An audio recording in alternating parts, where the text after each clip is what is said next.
ഞാൻ ഈ ഒരു പ്രോഗ്രാമിലേക്ക് നിങ്ങളോട് സംസാരിക്കാൻ വേണ്ടി നമ്മുടെ CEO അനീസ് ഖാനെ 2 രൂപത്തിൽ വിളിക്കുകയാണ്. ഒന്ന് CEO ആയിട്ടും പ്ലസ് നിങ്ങളിൽ ഒരാളായിട്ടും വിളിക്കുകയാണ്. ഗുഡ് മോർണിംഗ് ആൾ. എന്താണ് നമ്മുടെ പരിപാടിയുടെ ഒരു ഉദ്ദേശം എന്നുള്ളത് ജസ്റ്റ് ഒന്ന് പറയാം എന്നുള്ളതാണ്. ഓക്കെ, അതായത് എന്താണ് റിഫ്ലക്ഷൻസിൻ്റെ പ്രത്യേകത, എന്തിനു വേണ്ടിയിട്ടാണ് നമ്മൾ ഇപ്രാവശ്യം ക്വാളിഫൈ ചെയ്യാൻ സാധിക്കാത്ത ആളുകളുടെ ഒരു ഗാദറിങ് നമ്മൾ ചെയ്തിട്ടുള്ളതെന്ന് ചോദിച്ചാൽ, ബേസിക്കലി നമുക്കെല്ലാവർക്കും അറിയുന്ന പോലെ നെറ്റ് ക്വാളിഫൈ ചെയ്യാനുള്ള എക്സ്ക്ലൂസീവ് ടിപ്സ് ഒന്നും പറഞ്ഞു തരാൻ പോകുന്നില്ല കേട്ടോ. നിങ്ങൾക്ക് ഒരുപാട് മീറ്റിങ്ങിൽ നമ്മൾ പറഞ്ഞതാണ്. അതൊക്കെ തന്നെയാണ് ഇനിയും പറയാനുള്ള ടിപ്പുകൾ എന്നുള്ളത്. അത് ഇനിയും നമ്മൾ ഒരുപാട് മീറ്റിങ്ങിൽ പറഞ്ഞുകൊണ്ടേയിരിക്കും. ഓക്കെ, ഒരുപാട് മീറ്റിങ്ങുകൾ നമ്മൾ ഡിസ്കസ് ചെയ്തതാണ്.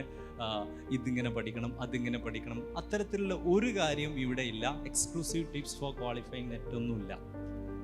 ആദ്യം തന്നെ പറയാം, അതല്ല ഇത്, അത് നമ്മളെ മീറ്റിങ്ങുകളാണ്.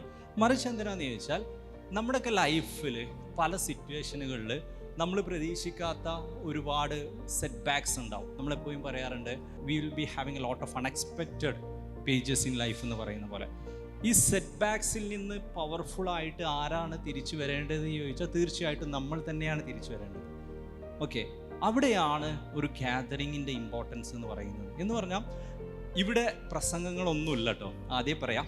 ഓക്കെ, എൻ്റെ അനീസ്ക ഒരു അരമണിക്കൂർ 1 മണിക്കൂർ സംസാരിച്ചിട്ട് നിർത്തൂല. ഞാൻ 5 മിനിറ്റ്, മാക്സിമം 10 മിനിറ്റ് ഇനീഷ്യലി ആയതുകൊണ്ടാണ് സംസാരിച്ച് ഞാൻ നിർത്തും. ഇവിടെ പ്രത്യേകിച്ച് ആരുടെയും പ്രസംഗങ്ങളില്ല.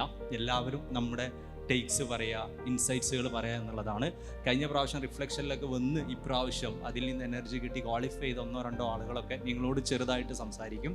അതിനപ്പുറത്തേക്ക് ഗ്യാതറിങ്ങിൻ്റെ ഇമ്പോർട്ടൻസ്, റിഫ്ലക്ഷൻസിൻ്റെ ഇമ്പോർട്ടൻസ്, നമുക്ക് പ്രതീക്ഷ റിസൾട്ട് കിട്ടിയില്ല. അടുത്ത പ്രാവശ്യം നമ്മൾ പ്രതീക്ഷിച്ചിരുന്ന റിസൾട്ട് നമുക്ക് കിട്ടേണ്ടതുണ്ട്. അതിന് ആരാണ് ചെയ്യേണ്ടതെന്ന് ചോദിച്ചാൽ നമ്മൾ തന്നെയാണ് ചെയ്യേണ്ടത്. എന്താണ് ചെയ്യേണ്ടതെന്ന് ചോദിച്ചാൽ അതും നിങ്ങൾക്ക് എല്ലാവർക്കും അറിയാം കേട്ടോ. നമ്മൾ ഒരുപാട് മീറ്റിങ്ങിൽ പറഞ്ഞതാണ്, നമുക്ക് എല്ലാവർക്കും അറിയാം എന്താണ് ചെയ്യേണ്ടത്. പിന്നെ റിഫ്ലക്ഷൻ്റെ പ്രത്യേകത എന്താ വെച്ചാൽ, നമ്മൾ ഇന്ന് ഇവിടെ വന്നിട്ട് കുറേ കാര്യങ്ങൾ ഇങ്ങനെ സംസാരിക്കുമ്പോൾ, എല്ലാവരോടും കുറച്ച് സംസാരിക്കുമ്പോൾ, ഇത് കഴിഞ്ഞിട്ട് മേ ബി നിങ്ങൾ അവിടെ നിന്നൊക്കെ ബീച്ചൊക്കെ നോക്കിയിരുന്ന് ഇങ്ങനെ ഇതിലെ ചില ആളുകളോട് സംസാരിക്കുന്ന സമയത്ത് നമുക്കൊരു എനർജി കിട്ടും. ആ എനർജി കൊണ്ട് നമ്മൾ പോയി നമ്മൾ പഠിക്കും ചെയ്യും, അത്രയേ ഉള്ളൂ.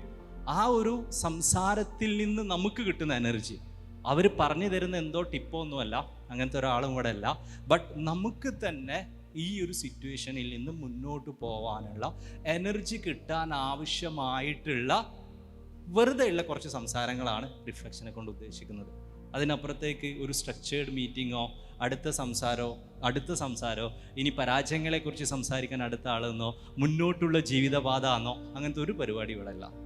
This will be informal. Initially ഇത് പറഞ്ഞിട്ട് മേ ബി 1-2 ആളോ സംസാരിച്ചിട്ട് നമ്മൾ ചിലപ്പോൾ വട്ടത്തിലിരിക്കാം, അങ്ങോട്ടും ഇങ്ങോട്ടും സംസാരിക്കാം, നമ്മൾ ചില പ്ലാനുകൾ ഉണ്ടാക്കാം, ചില തീരുമാനങ്ങൾ ഉണ്ടാക്കാം. ഗ്രൂപ്പിൽ പറഞ്ഞ കുറേ കാര്യങ്ങളൊക്കെ ഉണ്ട്.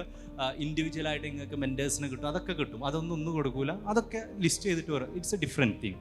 ഞാൻ പറയാം, അതുകൊണ്ട് തന്നെ നിങ്ങൾ ഭാവിയിൽ നെറ്റ് ക്വാളിഫൈ ചെയ്യാൻ എങ്ങനെ പഠിക്കണമെന്നോ ഇന്ന് തൊട്ടിട്ട് ഞാൻ എങ്ങനെ പഠിക്കണമെന്നോ എന്നൊന്ന് തീരുമാനിക്കണ്ട കേട്ടോ.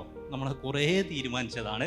ഇന്ന് നിങ്ങളൊന്ന് സംസാരിച്ചാൽ മതി, ഒന്ന് സംസാരിക്കുക. കാരണം നമ്മുടെ എല്ലാവരും വ്യത്യസ്തമായിട്ടുള്ള, നമ്മൾ പറയാറുണ്ടല്ലോ, ഞാൻ മുമ്പും പറഞ്ഞിട്ടുണ്ട്, എനിക്കെന്നെ അറിയുന്നൊരു കഥ ഉണ്ട്.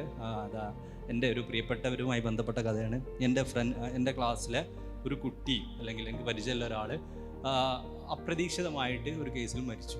ഓക്കെ, ആ മരിച്ച സമയത്ത് വീട്ടിൽ പോയ സമയത്ത് കുറേ കാലം ആശുപത്രിയിലായിട്ടാണ് മരിച്ചത്.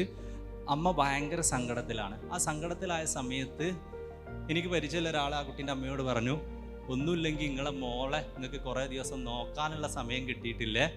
ഓക്കെ, എൻ്റെ പ്രിയപ്പെട്ട ഒരാൾ പെട്ടെന്നൊരു ഫോമുലയാണ് വന്നത്, മരിച്ചു എന്ന് പറഞ്ഞു. അപ്പോൾ അമ്മക്ക് ചെറിയൊരു ആശ്വാസം ഉണ്ടായി. നമുക്കൊക്കെ ഉണ്ടല്ലോ ഒരു ആശ്വാസം. ശരിക്കും ആശ്വാസം ഉണ്ടായത് ഒരിക്കലും തെറ്റിദ്ധരിക്കരുത് കേട്ടോ. നമ്മളിങ്ങനെ പറയില്ല, വേറൊരാളെ ബുദ്ധിമുട്ട് കേൾക്കുമ്പോൾ മറ്റൊരാൾ പരീക്ഷ ക്വാളിഫൈ ചെയ്തില്ല എന്ന് കേൾക്കുമ്പോൾ നമുക്കൊരു ആശ്വാസം കിട്ടാറുണ്ട്. അത് ശരിക്ക് ഒരു തോറ്റോണ്ടുള്ള സന്തോഷമൊന്നുമല്ല കേട്ടോ. അങ്ങനെയൊന്നും മനുഷ്യന്മാരെ തെറ്റിദ്ധരിക്കരുത്. മറിച്ച് എന്താണെന്ന് ചോദിച്ചാൽ, അവർ പരാജയപ്പെട്ടിട്ടുണ്ട്, നമ്മൾ പരാജയപ്പെട്ടിട്ടുണ്ട്, നമ്മളെപ്പോലെ സിറ്റുവേഷനിൽ ഒരുപാട് മനുഷ്യന്മാരുണ്ട്, നമ്മളെപ്പോലെയുള്ള സങ്കടമുള്ള ഒരുപാട് മനുഷ്യന്മാരുണ്ട്. ഞാൻ ഒറ്റയ്ക്കല്ല എന്നുള്ള ഫീലിങ്ങിൽ നിന്ന് നമുക്ക് വരുന്ന എനർജിയാണ്. അല്ലാതെ നമ്മളൊക്കെ ബാക്കിയുള്ളവർ തോറ്റാ സന്തോഷിക്കുന്ന ക്രൂരന്മാരാണ് എന്നൊന്നും കരുതരുത്. മനുഷ്യന്മാർ അങ്ങനെയല്ല. ബേസിക്കലി ഞാൻ പറഞ്ഞതെന്ന് വെച്ചാൽ, നിങ്ങൾ ഒരുപാട് സംസാരിക്കുമ്പോൾ, ഓരോരുത്തരുടെ സിറ്റുവേഷനുകളെ കുറിച്ച് സംസാരിക്കുമ്പോൾ, ഓരോരുത്തർ പോയിക്കൊണ്ടിരിക്കുന്നതിനെ കുറിച്ച് സംസാരിക്കുമ്പോൾ അത് നിങ്ങൾക്കൊരു എനർജി തരും. അതൊരു വല്ലാത്ത എനർജി ആയിരിക്കും. ഓക്കെ, അതൊരു വല്ലാത്ത എനർജി ആയിരിക്കും. അത് മാത്രമാണ് ഇന്നത്തെ ഹോൾ പരിപാടിയുടെ ഉദ്ദേശം. അതുകൊണ്ട് നിങ്ങൾ സംസാരിക്കുക, ഇവിടെ വന്ന് സംസാരിക്കണം എന്ന് നിർബന്ധമൊന്നുമില്ല. താല്പര്യമുള്ള ആളുകൾക്ക് മാത്രം സംസാരിക്കുക. ഇത് കഴിഞ്ഞിട്ട് സംസാരിക്കുക, ഇവിടെ നിന്ന് സംസാരിക്കുക, അവിടെ നിന്ന് സംസാരിക്കുക. മേ ബി നമ്മൾ ബൈ നൂണിൻ്റെ മുമ്പായിട്ട് നമ്മുടെ ഈ പ്രോഗ്രാം, ഒഫീഷ്യൽ പ്രോഗ്രാം നമ്മൾ വൈൻഡപ്പ് ചെയ്യും. നിങ്ങളപ്പം പോകണം നിർബന്ധമല്ല, അവിടെ ഇരുന്ന് സംസാരിക്കാം. ഇനി വേണമെങ്കിൽ തൊട്ടപ്പുറത്ത് ബട്ടർ റോഡ് ബീച്ച് ഉണ്ട്, അവിടെ പോയിരുന്ന് കുറേ സംസാരിച്ചാൽ മതി. കുറേ നിങ്ങൾക്ക് നിങ്ങളൊരു വേവ് ലെങ്ത്, നിങ്ങൾക്ക് കംഫർട്ടബിൾ ആയിട്ട് ഇന്ന് ഇവിടെ ഫീൽ ചെയ്യുന്ന ആളുകളുമായിട്ട് ഒരുപാട് നിങ്ങൾ സംസാരിച്ചു കൊണ്ടേയിരിക്കുക. നിങ്ങളുടെ സിറ്റുവേഷൻ ഷെയർ ചെയ്യുക. അതിൽ നിന്ന് നിങ്ങൾക്ക് ഒടുക്കത്തൊരു എനർജി കിട്ടും. ആ എനർജിക്ക് വേണ്ടിയിട്ടാണ് നിങ്ങൾ വന്നത് എന്ന് നിങ്ങൾ മനസ്സിലാക്കുക. ഇഫർ ലിസ്റ്റ് ഇട്ട മെൻറ്റർ തരാമെന്നുള്ള സംഭവത്തിനോ വേറെ എന്തെങ്കിലും സ്പെഷ്യൽ ഗൈഡൻസ് കിട്ടുമോ എന്നുള്ള സംഭവത്തിനോ ഒന്നുമില്ല. അതൊക്കെ കിട്ടും കേട്ടോ. അത് നാളെ മറ്റന്നാളൊക്കെ കഴിഞ്ഞിട്ട് നിങ്ങളെ പേഴ്സണലി വിളിച്ചിട്ട് ഡീൽ ചെയ്യും. അതൊക്കെ നമ്മൾ റെഡിയാക്കും. But today it's all about having some energy. Okay, അതിനാണ് വന്നിട്ടുള്ളത്. അത് സമയത്തിനനുസരിച്ച് എന്നോടും സംസാരിക്കട്ടെ. എനിക്കും കുറച്ച് എനർജി ആവശ്യമുണ്ട്. നിങ്ങൾക്ക് അറിയുന്ന പോലെ പരാജയത്തെക്കുറിച്ചും ബാക്കിയുള്ള സംഭവങ്ങളെക്കുറിച്ചും ഇൻട്രോസ്പെക്റ്റ് ചെയ്യുക, റീസണുകൾ നോക്കുക. നമ്മൾ കുറേ ഡിസ്കഷനായിട്ട് നടത്തും. സോ ഓവറാൾ റിഫ്ലക്ഷൻ കൊണ്ട് ഉദ്ദേശിക്കുന്നത് എക്സിസ്റ്റിംഗ് സെറ്റ് ബാക്കിൽ നിന്ന് പരസ്പരമുള്ള ഒരു ഗ്യാതറിങ്ങിലൂടെ കിട്ടുന്ന എനർജിയിൽ പവർഫുൾ ആയിട്ട് അടുത്ത എക്സാമിനും അല്ലെങ്കിൽ അടുത്ത ചലഞ്ചും ഫേസ് ചെയ്യുക എന്നുള്ള ഒറ്റൊരു ഉദ്ദേശമാണുള്ളത്. സോ ബേസിക്കലി നിങ്ങൾ ഒരുപാട് എന്തൊക്കെയോ സംഭവങ്ങളോ ഇൻസൈറ്റോ ഇവിടുന്ന് കിട്ടുമെന്ന് കരുതി ഇവിടെ ഇരിക്കരുത്. ഞാൻ കുറേ വർത്തമാനം പറയുന്നു കരുതി മാത്രം ഇരുന്നാൽ മതി. കുറേ ആളുകളെ പരിചയപ്പെടുന്നു മാത്രം കരുതിയിരുന്നാൽ ക്രമേണ നിങ്ങൾ എന്താണോ ആഗ്രഹിച്ചത് നിങ്ങൾക്കത് കിട്ടും. ഓക്കെ, നിങ്ങൾക്കത് കിട്ടും. സോ ഇത്രയാണ് ഒരു ഇനീഷ്യലി എന്നുള്ള ലെവലിൽ പറയാനുള്ളത്. പിന്നെ അതത് സമയത്ത് അവസാനവും ഇൻ ബിറ്റ്വീനൊക്കെ ആയിട്ട് ഒരുപാട് നമുക്ക് പറയാനുള്ള കുറേ കാര്യങ്ങൾ ഞാനൊക്കെ പറയാം.